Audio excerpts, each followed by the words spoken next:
The holidays remind us what is important in our lives: family, friends, sharing. They inspire in us what we strive to be every day.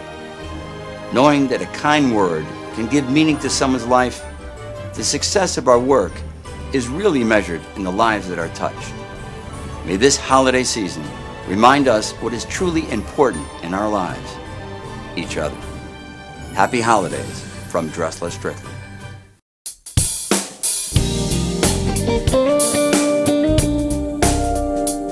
Hi, I'm Nyesha McCauley, and you're watching AccessTV.org. Dedicated to the only serious choice, the gospel of Jesus Christ in music and the spoken word. You're watching Light Source Victory Television Live with me, your host, Pastor Nyesha McCauley, inviting you to sit back and relax for the next 8 minutes or so as we continue our journey into the life-changing, life-giving, everlasting word of the Most High God. My friends, it's time for the most important 8 minutes of the day, Bible study. Now, of course, it is my Bible study time that I spend with you. We do it every day right here at AccessTV.org, Facebook, Pinterest, LinkedIn, Google+, Twitter, and other social media around the world. Broadcasting, of course, live from the greatest city on earth, Hartford, Connecticut, New England's rising star. We want to welcome you. Now, for those of you who are new to this, you want to get caught up. That means you got to go to AccessTV.org and go to Channel 10. Channel 10 is where you will find all of the 8-minute Bible studies. While you're there, check out all of the great programming that we produce here at AccessTV.org. On your screen, the life-changing, life-giving, everlasting word of the Most High God. This is where we were when we were last together, of course, which was yesterday. Okay, so we're going to pick it up right here. As you recall, Jesus had left from the temple, left the town, went out to Galilee, and his disciples had gone into town to get some food, get some meat, as it says here. Let's bring this back up just a little bit. We're at verse 15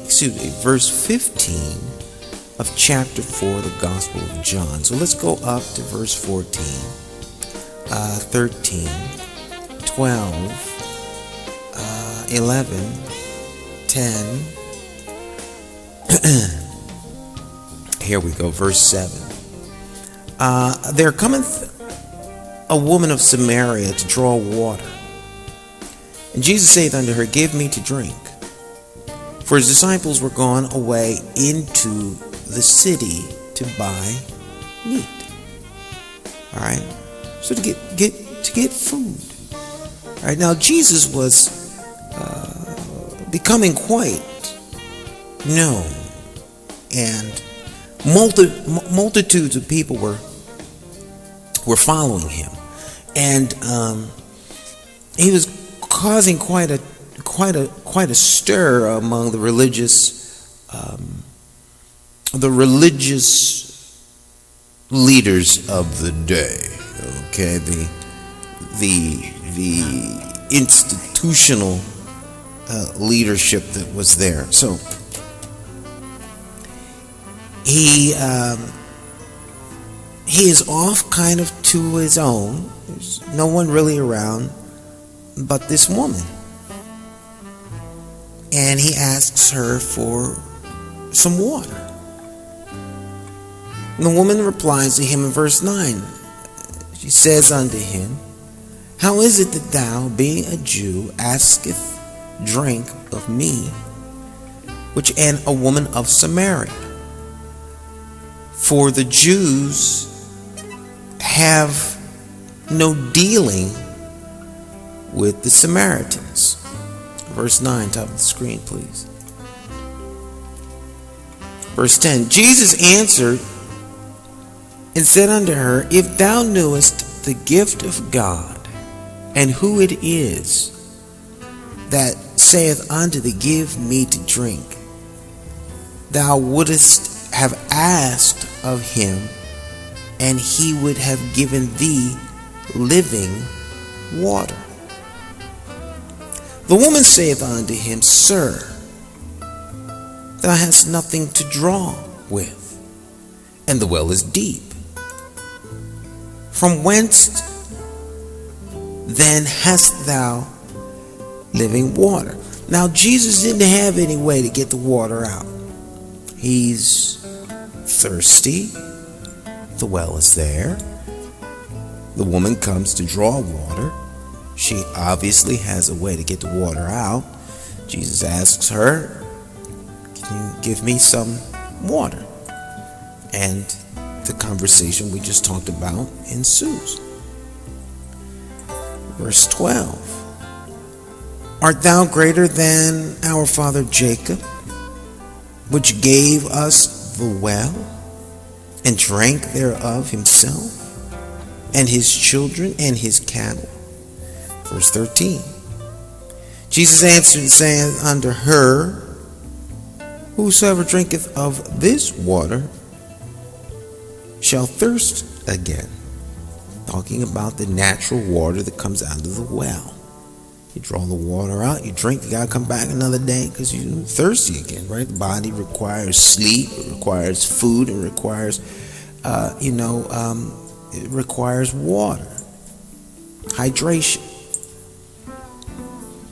Verse 14, he says, But whosoever drinketh of the water that I shall give unto him shall never thirst. But the water that I shall give unto, that I give him, shall be in him a well of water springing up into everlasting life. Verse 14, top of the screen, verse 15. Woman saith unto him, Sir, give me this water that I thirst not, neither come hither to draw. All right, so she's not quite sure what he's talking about. She's still kind of thinking, all right, well, Jesus is going to draw this. He's got this like miracle water where she could drink it and never have to worry about drawing water ever again. Jesus saith unto her, Go, call thy husband and come hither. Hither is the old English for come here. Okay, verse 17.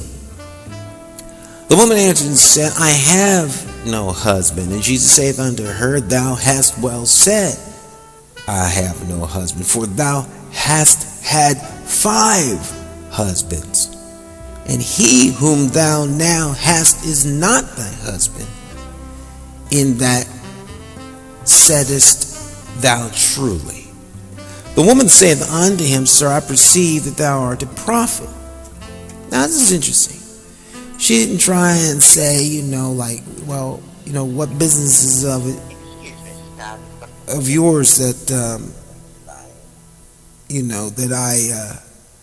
what business of it, what is it any of your business what I do and who I'm with and all that kind of stuff? She didn't say that. She says, I perceive that you're a prophet. It's interesting when you come into the presence of a prophet or you see a prophet, that the prophet, no sense in you trying to hide the truth from the prophet. Prophet knows, all right? If the prophet is of God, if the test of a prophet is if word comes to pass, if what he's saying is true. So if the prophet is speaking as led by the Spirit of God, who is the I am, and speaks and not a thing becomes a thing, and knows the beginning from the end, your present state in this line of time is a historical fact to God. So when God speaks in terms of what's going on here or what's about to happen, he speaks from a historical perspective. So God's not guessing the future. He knows the past and the future. All things are known unto him. So when the prophet speaks, the prophet's not going to miss the mark. He's not going to be off by a syllable or a letter or a name or a phrase. He's going to get it spot on. So there's no sense in you acting like the prophet doesn't know. So she doesn't try and hide who she is or what she is. So she says, I perceive that thou art a prophet. Our fathers worshipped in this mountain. And ye say that in Jerusalem is the place where men ought to worship. Jesus saith unto her, Woman, believe me, the hour cometh when ye shall neither in this mountain nor yet in Jerusalem worship the Father. Verse 22, ye worship, ye know not what. We know what we worship, for salvation is of the Jews. But the hour cometh, and now is, when the true worshipers shall worship the Father in spirit and in truth, for the Father seeketh such to worship him. Verse 24, God is a spirit, and they that worship him must worship him in spirit and in truth. Now, these are the things that Jesus is not like telling her this in terms of the first time this is something that he's articulated. Remember, there's hundreds, thousands of people beginning to follow Jesus. They've heard his message. Now, you can imagine how the Pharisees felt about this mindset, this statement, this way of thinking, this way of worshiping. Because you have to worship in spirit and in truth. Thou must be born again. Be born of what? The water and of the Spirit. Okay, so that which is born of the Spirit is spirit, right? That which is born of the flesh is flesh. So you must worship him in spirit and in truth. Not just in an outward fashion that has the appearance of godliness, the form of godliness, where one goes into church and one prays and gets up and sits down and sings a song and sits back down and prays, or has a good hoop or a good holler, whatever the church tradition or experience that you may know. Because not all churches do and he said unto thee. Now, some churches, if you don't, and God said, if you ain't got the right cadence in your voice, and you deliver the word, if you don't do all this, in some church circles, you can't preach. Okay, so one gets caught up in the traditions of men and in the form and fashion of the religious service, as opposed to the personal relationship that one has when one is part of an organism, okay, as opposed to being part of an organization. All right.